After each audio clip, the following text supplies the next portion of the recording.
Hello, everyone. Welcome to this week's live sesh. It is a busy day here on the back end, so we've got some fun stuff to talk about, as always.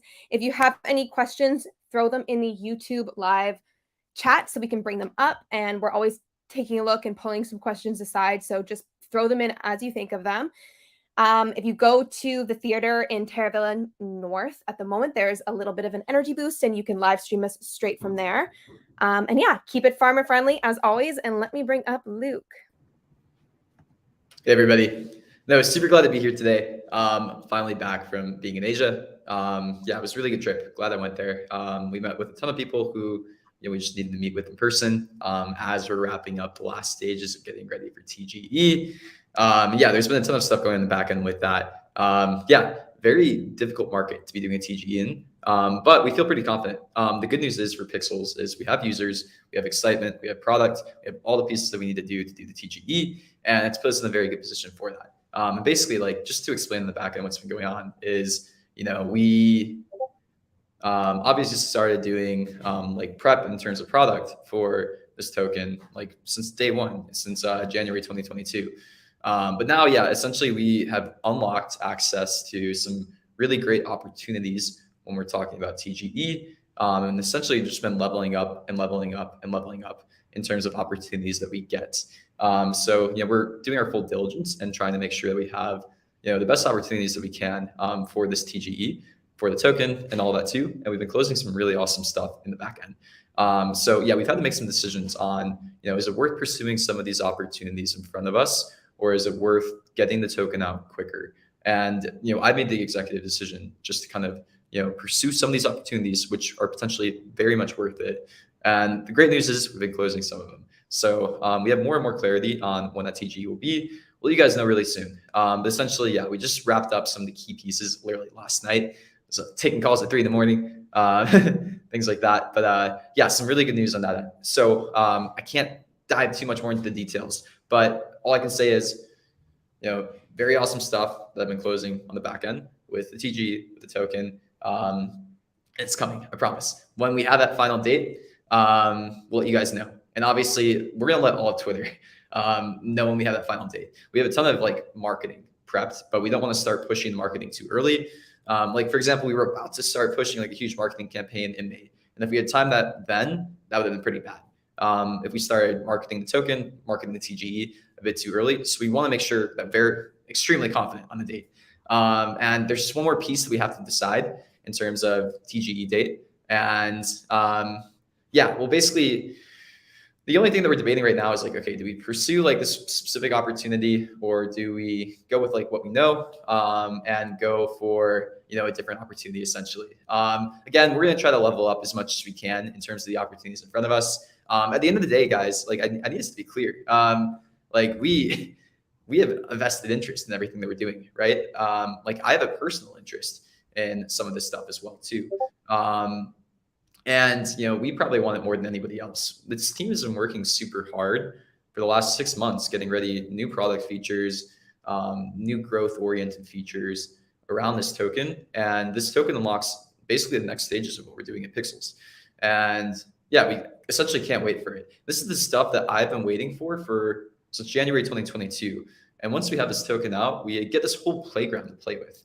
The thing that's been interesting to me most about Web3 is kind of like the Web3 oriented growth. I don't know if you guys saw my personal Twitter, but there was a really interesting conversation on my personal Twitter. I think the ad's like, what's Luke doing? It was like me, Gabe Laydon from DigiDaiku. We were like really good conversation in there, like tons of different threads there. But yeah, we were basically talking about like the state of Web3 gaming right now, where it's at with everything like that. The key thing is, it's interesting. Web3 gaming has been talked about as like what's going to save Web3, right? Web3 gaming has been very, very hyped over the last year. And really, let's take a look at the space right now. How much in Web3 gaming have we actually seen get released? How many teams have you actually seen building publicly in Web3 gaming? There hasn't been that much progress in Web3 gaming since really Axie Infinity took a ton of traction. Like from Axie Infinity to us, what really is released in Web3 gaming? Actually, kind of nothing, which is kind of crazy. All that to say is Web3 gaming is a very difficult area and niche to be building in. And the fact that we actually have a game out, we have users, all of that is extremely significant. So yeah, also take notice to that. We've been consistently releasing product. We've been consistently releasing all the game side of things. And our philosophy was we never wanted to release a token without it having something to do.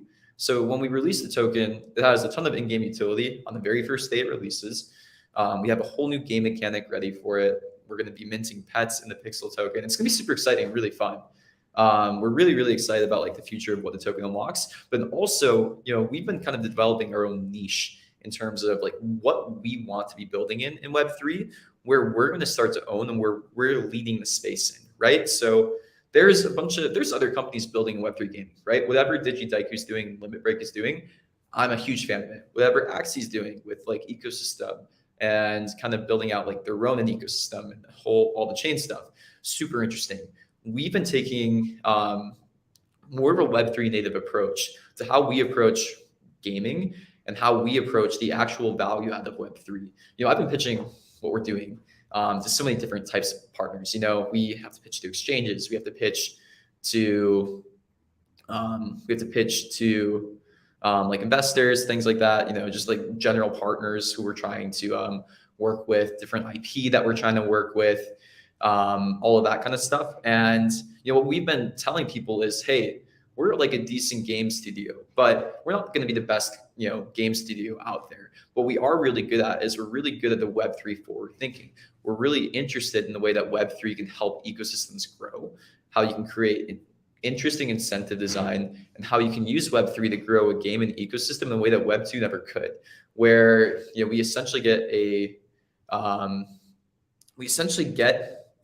a very competitive advantage against Web2 games when it comes to growth, user acquisition, and player benefits. And that's the approach that we've been taking and what we're going to be taking as well. So yeah, essentially we get a whole playground. We get this whole fun thing to do when the token's out. And I can't wait to do that. I know when this token's out, we can start to really, really experiment with product-driven growth. And I think we can prove to people that Web3 is actually extremely powerful. There's been narratives, that Web3 gaming goes through, right? Where play to earn was a narrative that happened like a year and a half ago now, which is crazy. It's been that long. That narrative is kind of dead. And a lot of people, what's really interesting is a lot of people have kind of given up on Web3 gaming.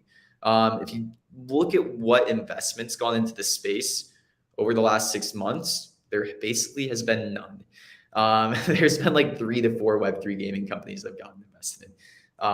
And can't speak on that, but we've made great progress on that. And yeah, it's just like very rare essentially. But essentially what's happening in the space is like there is a large loss of belief in the space. And it's because, a lot of projects have, just been struggling to build in the space. The community pressure is very high, right? We do AMAs with you guys every single week. We get a lot of, same questions lately in terms of like TGE date, things like that. And then like there's sometimes misaligned interest too, where there are people that come into the ecosystem, they really just want tokens, they don't really care about what we're building. There's misalignment, there's like a weird sense of entitlement, which truthfully it makes it really difficult for teams to be building in. We have some thick skin, so I'm okay with answering these questions 100 times. My goal is to be extremely transparent with everybody. And, at this point, we've built a pretty good track record of actually releasing products, actually doing the things that we say we're going to do. I hope we built some trust with the community that, we're moving on to the next stages. But again, also just note vested interest in what we're doing. But yeah, in terms of the next stages and all of that rant is about to go over is, we've made very good progress on TG date. We'll give you guys the date soon. We have more stuff in the works. And yeah, I could just like breathe a sigh of relief over the last week. Very glad I was, over in Asia, doing the things we need to and all of that. So yeah, I mean, we're making progress. We're on our way, and we'll let you guys know the date. Yeah, it looks like you've slept. Last time we were doing these at opposite ends of the world and we were both exhausted. So today's good. We're both energized. Actually, not though. I literally had a meeting at 3 in the morning this morning. But Oh, okay. Well, you've had a lot of caffeine then. yeah, All right. I had. Okay, so I get this question a lot, and so I actually asked Sophia to post it in here so we could bring it up. What does TGE stand for? Yeah, so TGE is token generation event. And there's two ways that you can do it, right? A TGE can be completely decentralized. It can be like a small thing. Like what we did with Berry, we had a TGE, a token generation event for Berry. And it wasn't like a huge event, right? Like people were excited that we opened up withdraw and deposit of Berry. Some people set up liquidity for it on a DEX, things like that. The TGE for Pixel will be very different. The TGE for Pixel will be what you can expect in the more traditional like token launch. So, the whole listing shebang, that kind of stuff. And yeah, we have a pretty solid lineup for that. And yeah, I'm super excited about those next stages. And essentially what we've been doing is just like, we've been working to make sure that we get the best partners, that we just like level up the launch. So what we could have done is we could have done a very similar launch to what we did with Berry. Just say, hey, here's a token, give it to people, and move on. Like we could have put very little work into this and just have launched the token on a DEX and all of that. But then we wouldn't be able to do the things we want to do with the token. It's in our interest, if we really want to explore with token-driven growth, with Web3-driven growth, to have a token that we can actually have room to play with. And if we didn't have room to play with this token, if it was kind of the same thing as Berry, we wouldn't have all these growth-driven incentives that we want to create. So it's really important for us to be able to have like as good of a token launch as possible for these reasons, because we want to make sure that we can actually grow in the ways that we want to be growing and actually use the token in the ways we want to. Okay. Can you guys talk about the new tastemakers thing and when crazy mining locations? So all I'm going to say is that Harry from Forge did leak something on his Twitter, and one of our influencers, content creators, player_W3 retweeted it. That's all we can say. Yeah, who even knows that that's us? Okay, first of all. Yeah. All random theories, all right? But that is the only public information out there, so you can go look. All right. When sweatshirt, Heidi? Okay, so I have been leaking these sweatshirts, the hoodies that we will be selling for merch across many of these live sessions with you guys. So you have seen them. I posted a photo of myself wearing like the colored logo one on my personal Twitter, Heidi Christine. And yeah, I've talked about this a lot, about the structure, how we're doing it. Just know that we have what's that saying, like your best interests in mind when we were doing this. We have done everything we can to lower the price as much as possible while creating very, very high quality merch sustainably. So there will be a bit of time for processing, manufacturing after you purchase. Purchasing will only be open, or pre-ordering, I should call it, will only be open for a week or two. So stay tuned for that. To answer your question about when this is happening, we're probably going to do it closer to the TGE when we're doing our big marketing campaign. It will be part of that, right? So it just kind of makes sense to do that all at once. So stay tuned for that. It'll be around the same time. So once we have a firm date on that, we can confirm this a little bit more. But I'm so excited for merch. Yeah, no, it's great looking.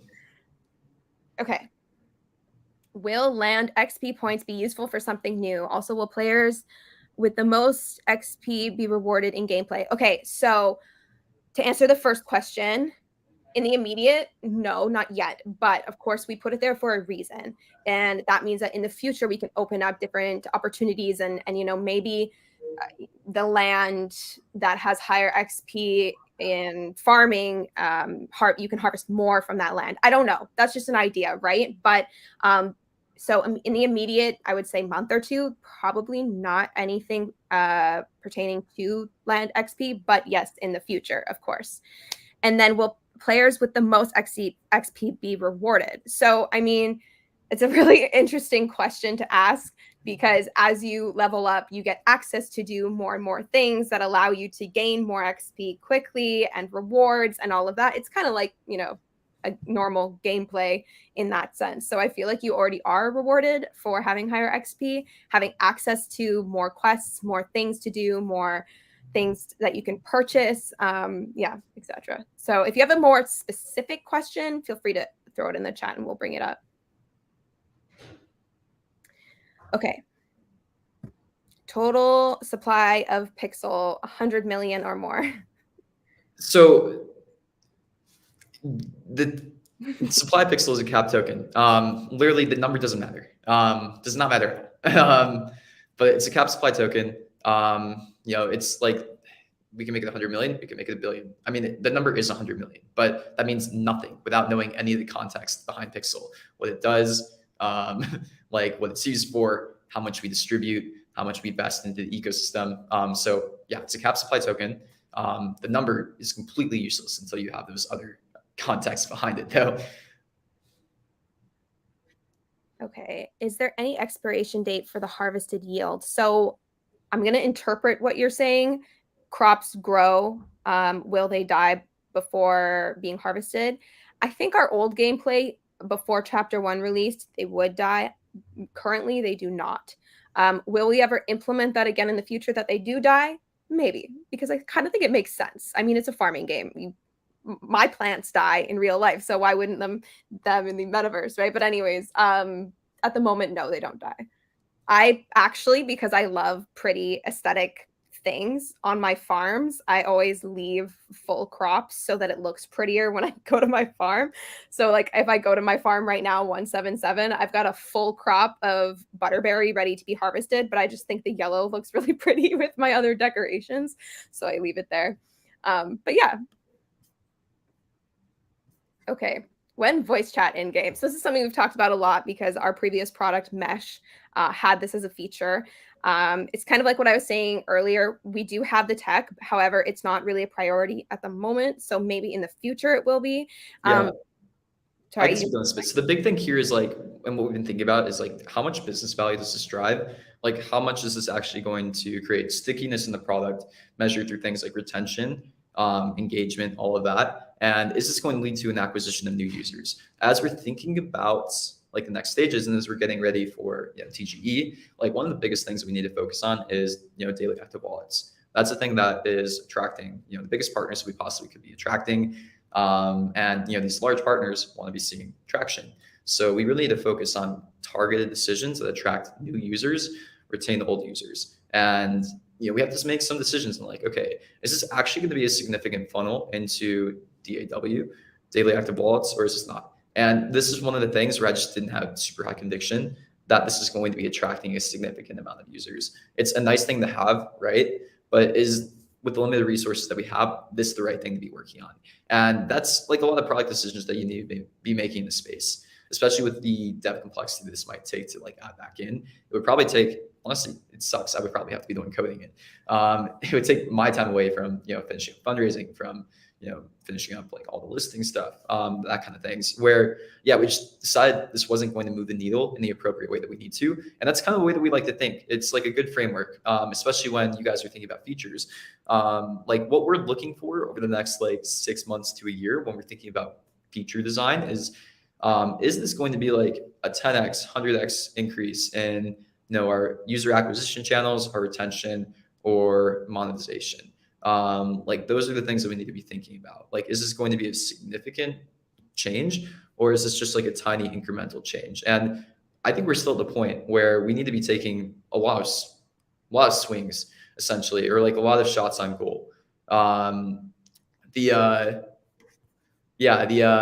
goal here is like there's still a lot of things that we can do to significantly improve gameplay and significantly improve our metrics. And those are the things that we're looking for, rather than just these like tiny changes like this that might, somewhat increase engagement.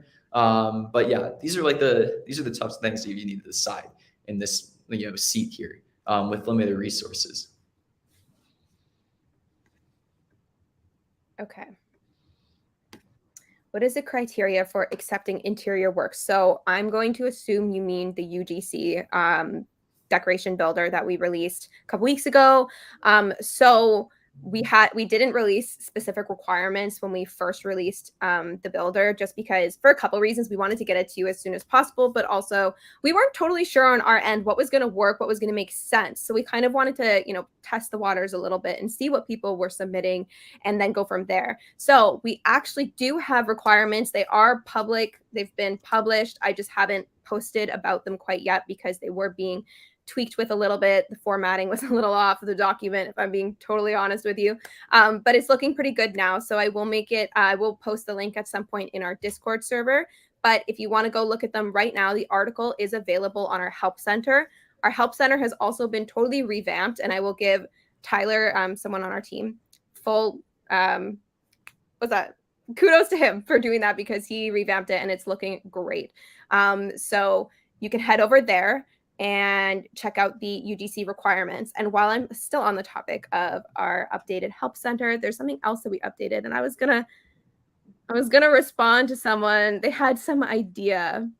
Oh, I feel like a bounty reward for maxing each skill level would be a great incentive. Okay, great. Awesome idea, right? So in the past, we had forms where you can fill out the form, a feature request, feedback, all of that. So we actually have Canny again. Canny is ready to go. So if you go to our Help Center, I think it's in the top bar. You can click on one of the links. I'm sorry, I'm blanking on the name of them, but you can find Canny. And what Canny is kind of like a feedback forum style kind of software where you can put in ideas like this, and then other people can upvote them, downvote them, see, and then we can actually respond as a company as well. So we're testing. We did have this in the past, like months and months and months ago. We had this, we had Canny up and running, and we had to switch to the forums just for management purposes, but we are trying it again. We're going to see if it works, because Canny is a really great tool. So yeah, if you have any ideas, features, feedback, all of that, throw it into Canny. Okay. Let's see here. Will buying land now qualify us for an airdrop allocation, or is it too late? Also, No. give some details on the allocation methods. No, so here's the thing with the airdrop, we have not done any other airdrop promotion on purpose. We don't want to dilute the promise that we made to the people who participate in our play the airdrop during our pre-alpha phase. That's been very intentional. We know if we started to do more promotions around, hey, do this to get pixel, we would get a big user spike. But we don't think that's right. We promised this airdrop to these people, and we're not doing any more airdrop allocation for these users, essentially, or for all of you until TGE. The cool thing is, once we have a TGE out, we have in this dashboard that you guys have seen that we just released, this rewards dashboard is actually extremely powerful. The one that you can go to right now to get your daily login reward or daily berry reward for logging in. This is also allowing us to create prize pools for specific types of users. So for example, we can create prize pools every single week for landowners, where landowners get their own separate prize pool. So if you own land, you get access to this allocation of pixel each week. If you do things like your daily login, you get more pixel for owning land, things like that. In terms of the airdrop, I think what we decided and landed on was if you own land, it'll be much easier to claim your airdrop. You basically get to skip a lot of the vesting steps for owning land. If you don't own land, you're going to have to play the game much more to unlock your airdrop. So that should put a decent demand on some of the land. There's 20,000 people who were allocated the play the airdrop scores, only 5,000 plots of land. We think this is a fair compromise. In terms of this, if you have feedback on that, let us know. Okay. Oh yeah. Okay. So this was another comment I was going to say, throw it in Canny. So when will they put the Terravilla button back to where it belongs? So it was moved to a bookmark. And the reason for that has to do with we are completely revamping our onboarding process. And we kind of want to shift the focus of what's important in the game right from the get-go. And land is so important. Your own spec is so important, right? So there's a lot of different flows that have been changed, and including where the Terravilla button was placed. If you don't like it and you have some feedback for the team on that, please head over to Canny, go to our Help Center. You can find the Canny link in the top bar, I believe. Correct me if I'm wrong, and get people to vote on it. Okay. Did airdrop happen? I've been away a while. No. So again, we are not airdropping until the TG is ready. We'll probably, once we have the date, we'll probably give the allocation amounts so you guys can see it in the vesting dates. I think we're gonna do a 4-month vest to play the airdrop rewards. And yeah, basically your airdrop will be split among 4 different vesting periods. You'll have to do some in-game actions to claim it. But again, yeah, we have to wait till the TGE. Like we can't give it until the TGE. There is one cool feature that we added though. If you want to use your airdrop allocation and do something like spend it on pets, for example, like if we're making the airdrop allocation vest and you want to mint pets, but you haven't had your vested airdrop yet, we're actually allowing you to take from that vesting and spend it on something like pets. So you don't have to wait. It's basically just like to exit the ecosystem or to like sell the token. If you were to do that, if you were to like want to take it out, put it in the hot wallet, do whatever you want with it, then that allocation is vested. But yeah, I think that's a great compromise that we thought of, where if you have a airdrop allocation, you want to be using it on the things in game, you'll be able to do that immediately. Otherwise, allocation will vest. All right. Let's hop over here. When alpha leak about galactic grills. So not today, but chapter 2 there will be. Yeah, this all ties in with the pet stuff, and this is what is the frustrating thing on our end, where we've been dying to get this feature out because it unlocks so much more gameplay in terms of things like this. So yeah, we're super close. And yeah, when we have the date, we'll let you know. It's not going to be in like 2026. It's not going to be in like 2025. We're like basically there. We just finished the last stages. It has been later than we wanted to, actually. Like our expectation was actually that we're going to be launching in June, and obviously it's not June. And yeah, that's been a bummer because it's created a bit of a content drought. But the reality is, like, SEC regulations, things like that, the market's been moving a bit slower with this kind of stuff. Luckily, again, we're at the top game on Polygon, where it's not going to be 2024 even. Like it'll be before the end of the year. It's very, very close. I even like saying before the end of the year. I realize I need to be cautious with the dates I'm saying now, but we're essentially doing this as quick as we can. We have all the product ready. We have everything in place. It's just basically coordinating with like the last final partners. And again, we'll probably put a hard date internally on when we decide to do this. So what we've been waiting for is just like essentially, figuring out, last parts of the partnerships that we're doing here. Just basically like, yeah, I can't leak anything, unfortunately, but if it goes the way that we want to, it's very worth it. If not, we have like a bunch of other plans. So we'll set a hard date on, when we decide this. And otherwise we'll just go with our other plans, essentially. All right. Question: since focus is land and ownership, is the focus only to landowners? At most 5,000 users. It's definitely not 5,000. I think it's like 2,500 or something. Are you planning on adding more farmland for users that don't have land at the moment? No. Yeah, okay. see, this is the issue here, where you have a spec, you have a tiny piece of free to play land, and you might not even know it. And this is the part of the game that we've been kind of lacking on, like the content for you guys to participate in who don't own farmland, because that's actually going to be the most significant sinks in the game. Like we kind of want you guys to be spending a bit more time on your own land in the free to play loop as well. And then we want land ownership, like our actual NFT land ownership, to kind of be like end game. Or like, oh, if you get the NFT land, it's like a much better version of this free to play land. So we've been thinking a lot about like vertical progression through the game, where, hey, like there's different ways to come into the ecosystem, right? And there's different levels of progression inside of our community.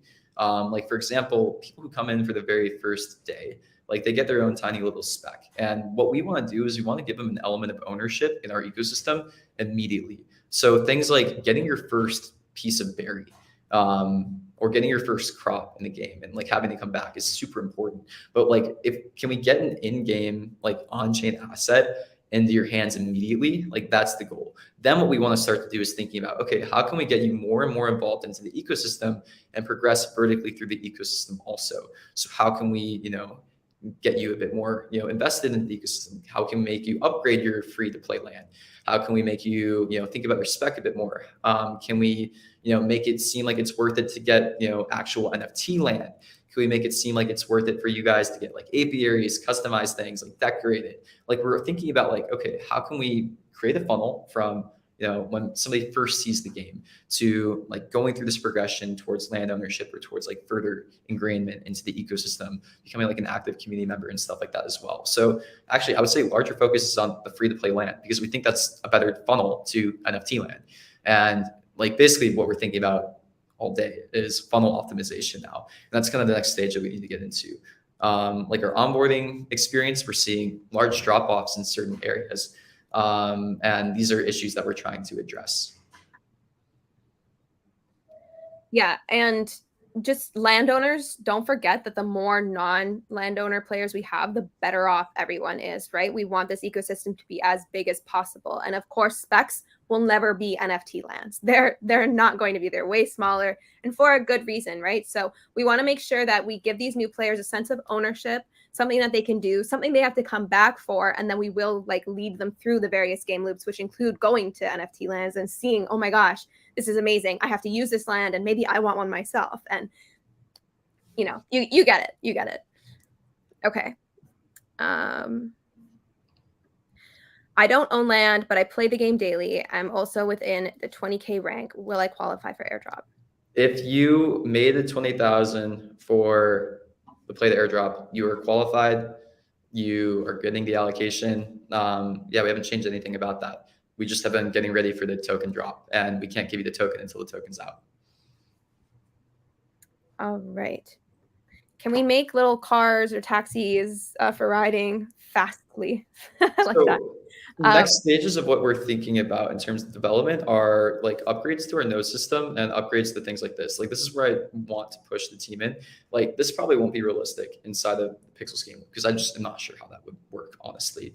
But when we're thinking about UGC, like these are natural progressions in UGC platforms where first you start off with things like decorations.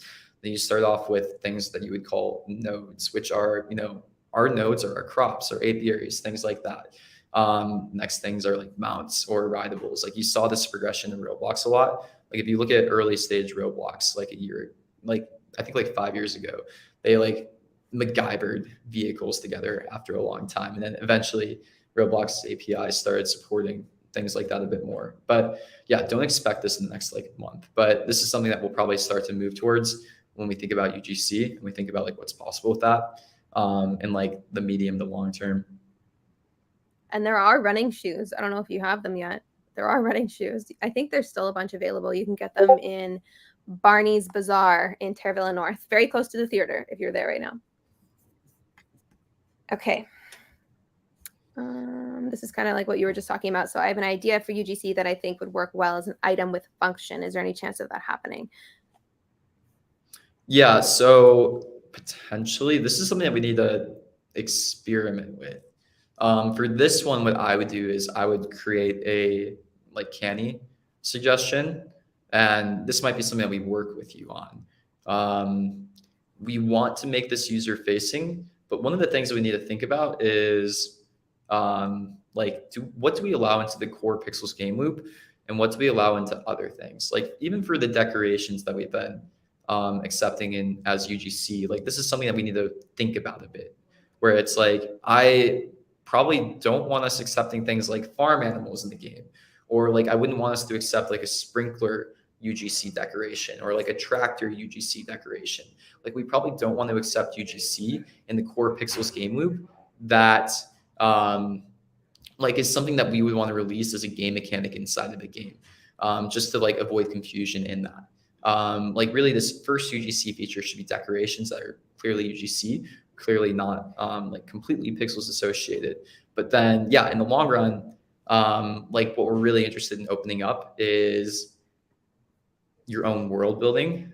So for example, like your own news cyber or your own area like that, and that you could have a lot more freedom in. So for us, it's just like making sure that the tooling is, user friendly enough for people to understand, there's probably no way to get around this being technical, if I'm being completely honest. So in the future, if you want to make something that has functionality, we'll probably provide templates or examples, but it probably will require some technical coding skill.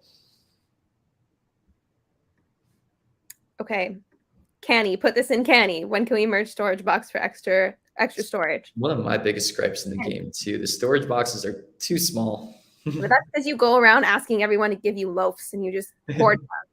Yeah, but then also there's not that many storage boxes on the marketplaces either. Make buy them up. All right. Speaking of crafting, in the future, can we craft an apiary? No.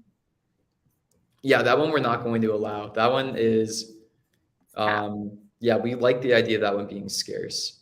Yeah, and there'll probably be stuff like that in the future too. I mean, like if you think about it, the wine making, what's it called? Winery? The winery, there's only one in game, right? So, okay. What's your favorite UGC so far? So I love that this question is coming from Jen because so much of the Dizzy Dragon stuff is just top notch. I love the ramen cart as well from Cholo Savage. I love the fireworks. I forget the creator of that, but I love the fireworks one, was really fun.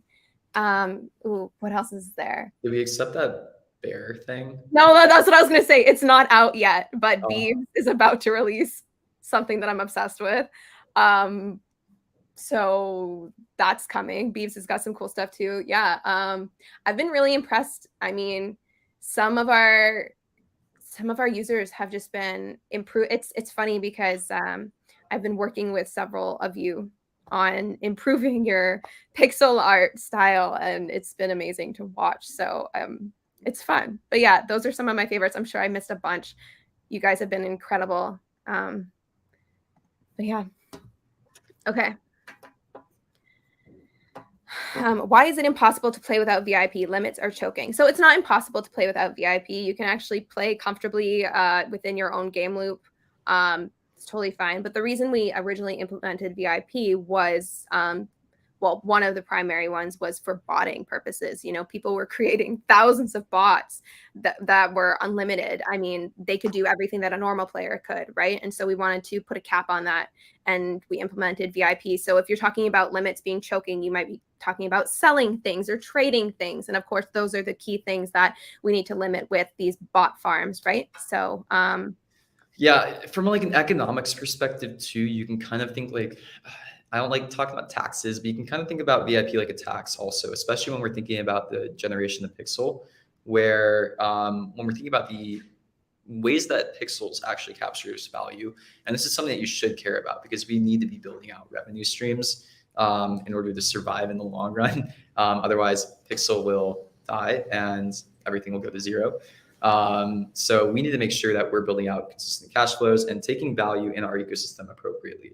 And this is the way that we want to do it, rather than us dumping the token on our own users. For example, when we release, or we could be selling Berry on exchanges now, right? Like what we could be doing is we could be creating a Berry and just selling it and draining liquidity, doing all that kind of stuff. But that's not the right approach to this. What we want to do instead is we want to make it so that if you want to earn more and more Berry, this is a way that we can kind of tax US dollars out of the ecosystem. Then we can pay our team in US dollars without having to basically mint new Berry to sell it, or take withdrawal fees, things like that. So this is our approach. And then what we like the idea with VIP too is when we have pixel out, it's going to make a lot more sense.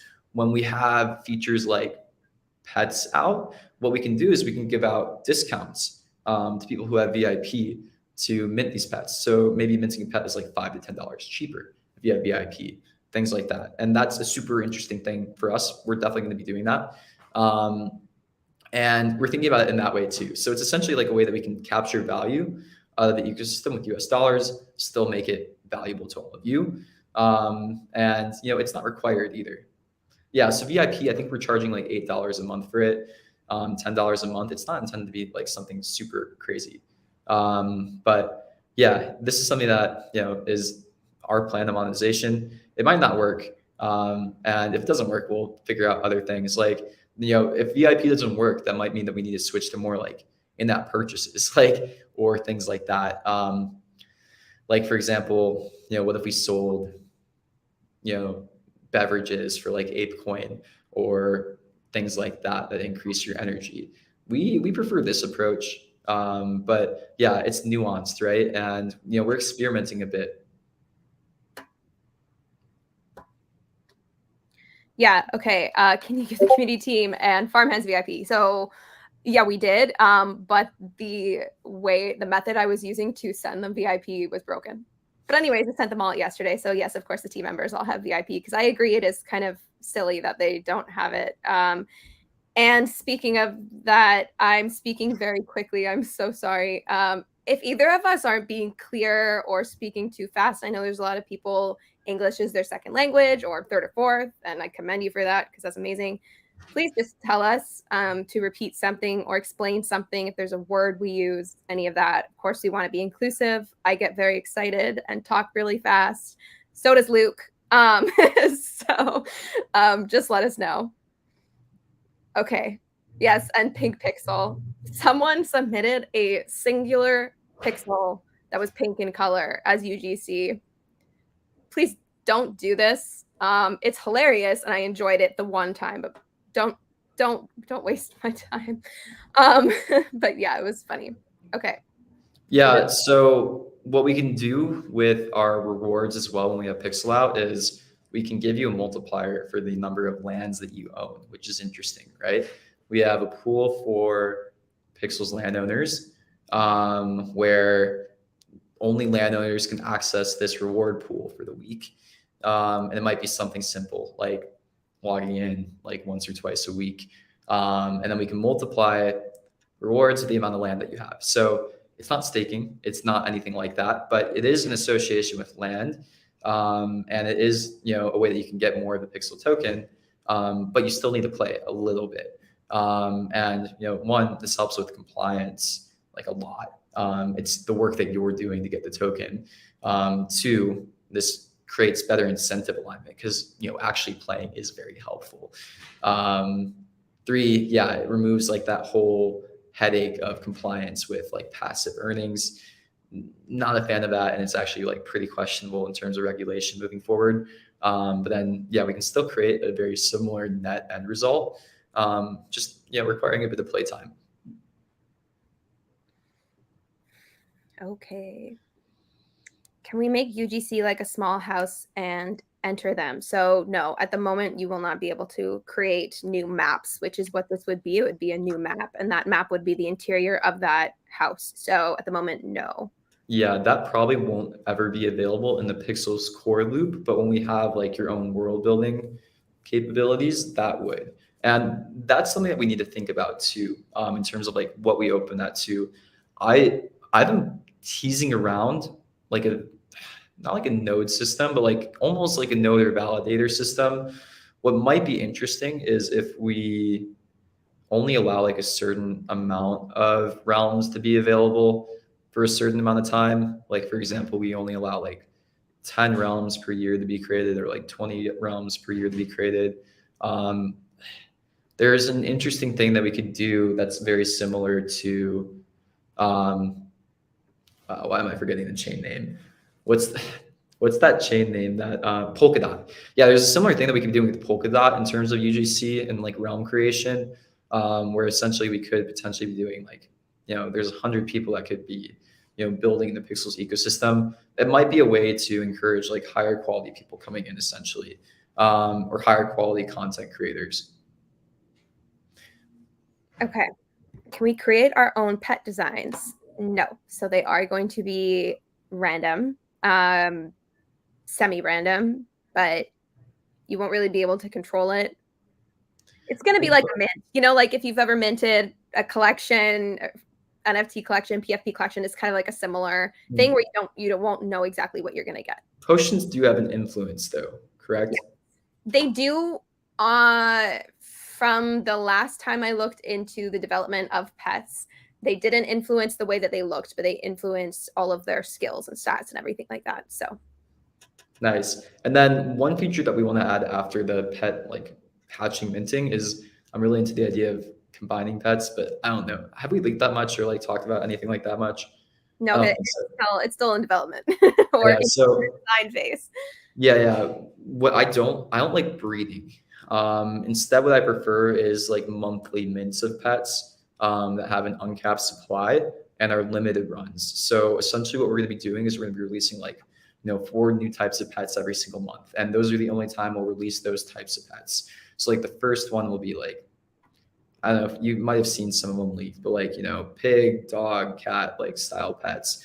Next one might be like, you know, horse, llama, that kind of stuff that are a bit unique. So the supply will be increasing, every single month, but the traits will be, kind of constant after they've been minted over a 24-hour period. And then one interesting thing that we can do is I'm really into the idea of like pet combination. So like taking one pet, another pet, turning them into one, combining traits that way, which could create some interesting game theory around trait scarcity that way, where pets that are combined, they combine their traits, the original ones potentially become more scarce.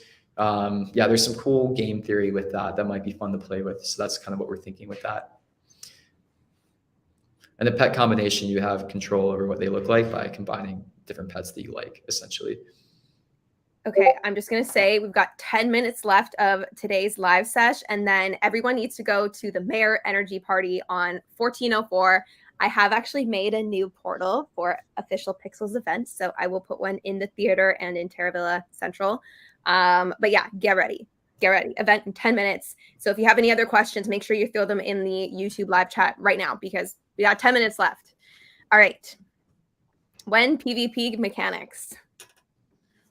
Yeah, so PvP in the same way that you might be thinking about it, that's a bit a ways off. But we have been thinking about what we do with the pets.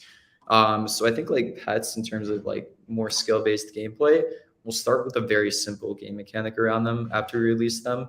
We've been thinking about racing, for example, and doing more like a Z-Run style racing simulator. But then more nuanced gameplay is kind of the goal after that. So yeah, like competing like with one pet 1-to-1, doing something like that.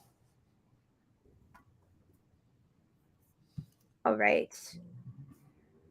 Any new cyber update? Yeah, I mean, New Cyber has access to all of the tooling and infrastructure. We can't afford to fund that project ourselves. But yeah, they have access to everything that they need to. And yeah, we're excited to see what they're able to do. Okay, so it's really hard to create collision boxes for any circle UGC. So what I'll say for this is like just make it smaller. It'll be obviously a square or a rectangle, but just kind of make it smaller so it makes sense. And if you do run into any issues, I know a lot of people don't fully understand what the collision boxes are or how it works, and they submit ones that are a little wonky, which is totally fine. It happens. Just if you notice a collision box is kind of weird on an item, please ping one of the community team members, myself, mostly me or Rag Poet on Discord, and we will fix it for you. And it's really helpful when you guys actually tell us that they're wonky because we don't always know. So please let us know. As you observe Web3 games, are there any particular ideas that you like? Yeah, no, I think ERC 6551 is, I'm super excited to see that. I actually wrote a design spec for this way back in like October 2021, my own implementation using like pointer tokens, things like that. But yeah, this is something I thought should exist a while ago.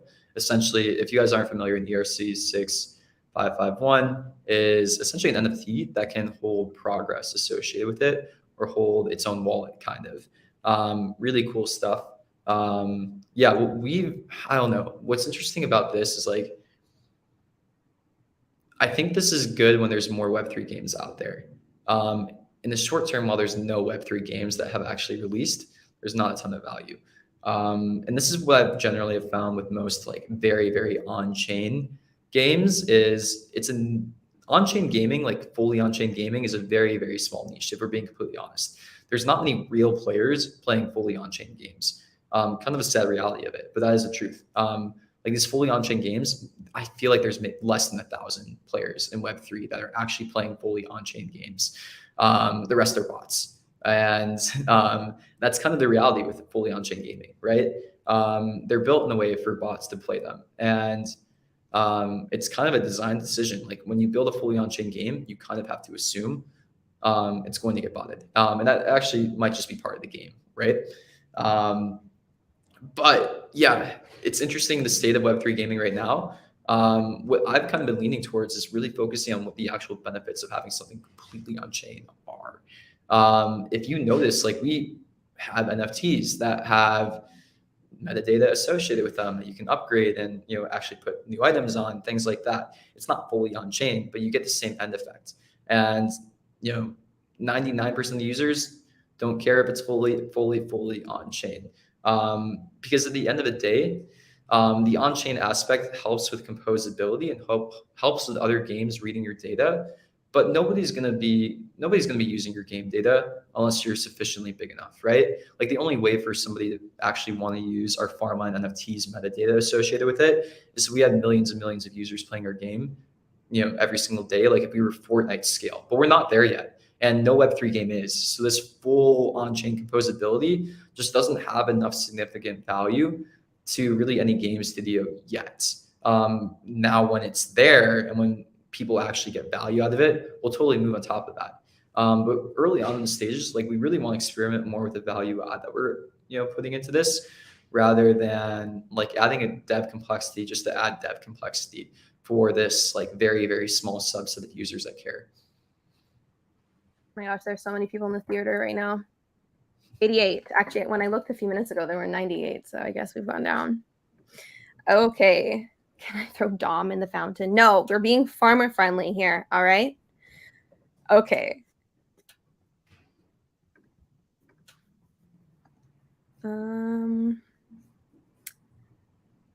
Have you ever considered the idea of selling land bookmark slots?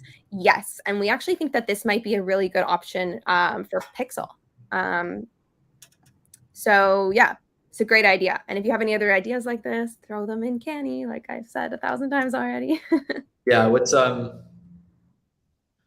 hard is like we have to decide what we like bring utility for each thing, for land ownership, for VIPs, for Pixel, for Berry, for us to capture value.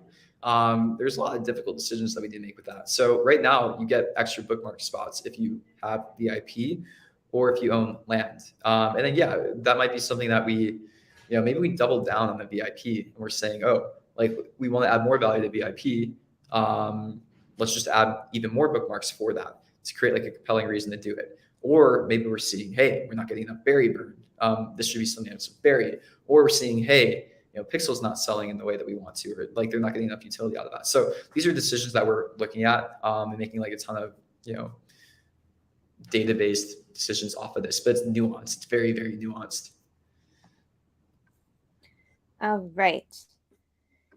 Is it possible to remove bans from active players who broke rules through inattention or carelessness? It would be great if you can make small distinction to penalize players who are dedicated to the game compared to those that have bots. Okay, so what I'm going to say here is that we don't just ban accounts without doing like a deep dive into the data. And if we do see people that have broken rules through carelessness, or maybe they did something accidentally that made them look like a bot, and they get banned by that because of our automatic detection system, we will unban them. Of course we will.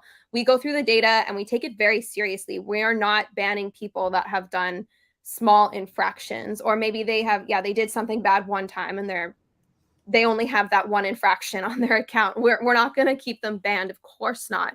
We understand everyone here is human. So yeah, we know people that have bots, and we're not just doing this whatever. We have a whole team that looks into the data. So we are already kind of doing what you're asking for. Yeah, at the end of the day, like we have to protect real players. Like bots are bad for our real players, and they're players who actually care and are dedicated to the game. And it's tough because it's sad sometimes, like you guys shouldn't do this, but yeah, some of you bought on your main account and then you get banned, and you actually did put work into the account besides just the botting. But like, we have to do that to protect our real users. And we can't have much tolerance for that. Yeah, like this is something that we get asked occasionally too from people that have had pretty bad infractions. And, can we implement a system to consider players who can get a second chance without losing their achievements? And at the end of the day, the person, those users got those achievements through botting and doing unfair gameplay and all of that. So they don't really deserve to have those achievements over the real players. So it goes back to protecting the real player. Why would it be fair to allow them to keep those achievements that they, got unfairly? So it's sad. I hate it, but it is, we have to be pretty strict to protect those.